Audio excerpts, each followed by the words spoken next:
Hello, my wonderful friends. It's so good to be with you again. Today, I want to talk about something that's been on my mind, something that I think many of us who've seen a few decades come and go can relate to. It's about wisdom, the kind that doesn't come from books, but from life itself. It has the realization that one of the smartest things we can learn as we grow older is this: don't let others use you to hurt yourself. Now, what does that even mean? It sounds a bit dramatic, doesn't it? But think about it. How many times have we twisted ourselves into pretzels trying to please everyone? How often have we said yes when our heart, our body, and our mind were screaming no? We do it out of love, out of a sense of duty, or maybe just because we don't want to rock the boat. But over time, this habit of putting everyone else's needs and opinions before our own can take a serious toll. It's like letting someone else steer your ship, and they're steering it straight into a storm, while you're the one getting soaked. Let's break it down. One of the most common ways this happens is through emotional manipulation. Have you ever had someone, maybe even someone you love dearly, make you feel guilty for setting a boundary? They might say things like, "After all I've done for you," or "I guess you just don't care about me anymore." These words are like little darts, and they're designed to make you feel bad, to make you question your own needs. When you give in to this guilt, you're essentially letting them use your own compassion as a weapon against you. You end up doing something that drains your energy or goes against your values, and you're left feeling resentful and exhausted. That's hurting yourself. Another way is through unsolicited advice and criticism. As we get older, it seems like everyone has an opinion on how we should live our lives. What we should eat, how we should spend our money, where we should live, even how we should feel.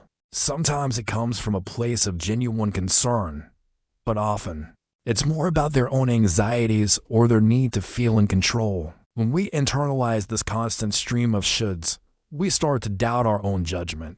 We start to believe that our own instincts are wrong. We lose confidence in our ability to navigate our own lives. We're letting their voices drown out our own inner wisdom, and that, my friends, is a profound way to hurt ourselves. Think about the physical toll, too. Maybe you've pushed yourself to host a big family gathering when your body was begging for rest, just because it was expected. Or perhaps you've agreed to lend money you couldn't really afford to spare, causing you sleepless nights and financial stress. These aren't small things. This is your health, your peace of mind. When we ignore our own physical and financial limits to meet someone else's expectations, we are actively participating in our own depletion.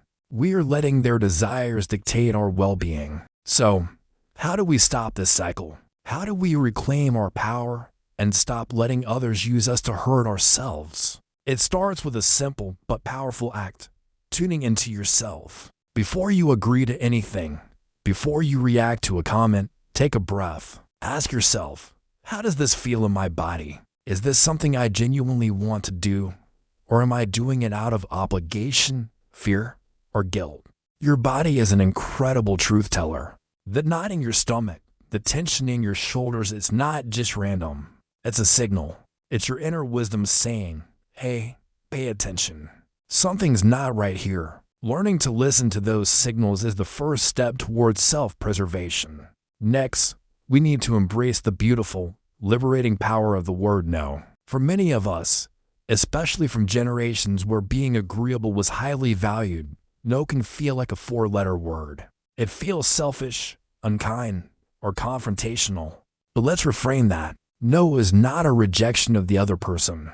It is an affirmation of yourself. Saying no to something that would drain you is saying yes to your own peace. Saying no to an unreasonable demand is saying yes to your own well-being. And you don't need to give a long, drawn-out explanation. A simple, "I appreciate you asking, but I won't be able to do that," or "Thank you for your concern, but I have this handled," is perfectly sufficient. You are the CEO of your own life, and you get to decide where your time and energy are invested. This also means learning to detach from the opinions of others. This is a tough one, I know. We are social creatures, and we want to be liked and approved of. But at this stage in our lives, We've earned the right to approve of ourselves. We've lived, we've learned, we've survived. Our own self-worth cannot be dependent on someone else's validation. When someone criticizes you or tries to make you feel small, try to see it for what it often is, a reflection of their own issues, not a true measure of your worth. Imagine their words are like clouds passing in the sky. You can acknowledge them, but you don't have to let them rain on your parade. Your inner sky can remain clear and blue. It's also crucial to surround yourself with the right people.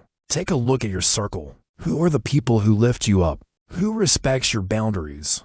Who celebrates your joy and sits with you in your sorrow without trying to fix you? Those are your people. Nurture those relationships. And for the relationships that consistently drain you, the ones where you always feel like you're walking on eggshells, it might be time to create some healthy distance. It doesn't have to be a dramatic cutoff, but you can choose to invest less energy there. Your social energy is a precious resource. Spend it where it will be cherished and reciprocated.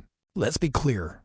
This is not about becoming selfish or uncaring. It's the exact opposite. When you protect your own energy, when you are rested and at peace, you have so much more to give. You can show up for the people you love in a way that is genuine and joyful, not resentful and depleted. You can offer your wisdom, your support, and your love from a full cup, not an empty one. It's the old airplane oxygen mask analogy. You have to put on your own mask first, before you can help anyone else. Self-care is not selfish. It's essential for a life of purpose and connection. Think of your life as a beautiful garden. For years, you may have let others trample the flowers or plant weeds. Now is the time to put up a gentle but firm fence. This fence is your boundaries. It's you deciding who and what gets to come into your sacred space. You get to tend your garden, to water the plants that bring you joy, to pull the weeds of guilt and self-doubt, and to sit back and enjoy the beauty you have cultivated. This is a journey, not a destination. There will be times when you slip back into old habits. Be gentle with yourself. Every time you catch yourself about to say yes when you mean no, every time you choose to honor your own feelings, it's a victory. You are retraining a lifetime of conditioning, and that takes practice and compassion. So, I invite you to reflect on this. In what areas of your life might you be letting others use you to hurt yourself? Where can you start to build a gentle fence? Remember, your peace is your priority. Your well-being is non-negotiable. You have earned the right to live these golden years with dignity, joy, and a profound sense of self-respect. You are wise, you are valuable, and you are in charge. Thank you so much for spending this time with me. I hope this gives you some food for thought. If this resonated with you, please consider subscribing for more conversations like this.